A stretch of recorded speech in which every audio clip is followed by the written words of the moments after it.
100% అమ్మా. నేను చెప్పింది ఏంటి, ఆ రోజు మీరు దయచేసి మీ జర్నలిస్టులు కూడా గమనించాలి.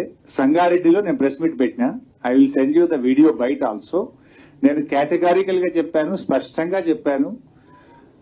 రాష్ట్ర ప్రభుత్వం బాండ్ పేపర్ మీద రాసిచ్చిన 6 గ్యారంటీలు, 13 హామీలు, 100 రోజుల్లో చేస్తామని చెప్పిన 13 హామీలను, రుణమాఫీని 15 ఆగస్టులోగా చేస్తే నేను రాజీనామా చేస్తానని చెప్పాను. ఈ రోజు కూడా దానికి కట్టుబడి ఉంటాను. నేను ఆ రోజు ఇంకా స్పష్టంగా చెప్పాను, అవ్వా తాతలకు 4000 పెన్షన్ వస్తే నాకు ఆనందం తప్ప నేను ఒక్కరిని ఎమ్మెల్యే పదవిలో ఉండడం నాకు ఆనందం కాదు.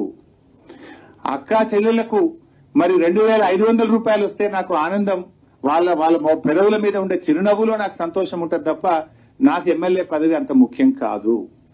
ఇవాళ ప్రతి పేదవాడికి ఇల్లు ఇస్తామన్నారు 5 లక్షల రూపాయలతోని. పేదలందరికీ ఇల్లు వస్తే నేను ఆనందపడతా తప్ప నేనేదో కొత్తగా ఎమ్మెల్యే పదవి చేస్తలేను. నాకే మంత్రి పదవి, ఎమ్మెల్యే పదవి నేను కొత్తగా జీవితంలో అనుభవిస్తలేను. నా పదవి కంటే తెలంగాణ ప్రజల అక్కా చెల్లెళ్ళ అవ్వాతాతల కళ్ళల్లో వాళ్ళ పెదవుల మీద సంతోషమే నాకు ఆనందం. వాళ్ళందరికీ నువ్వు ఇస్తే, కనీసం నా ఛాలెంజ్ తీసుకొని అయినా ఇస్తే నేను రాజీనామా చేస్తా, మళ్ళీ నిలబడాలని కూడా చెప్పిన.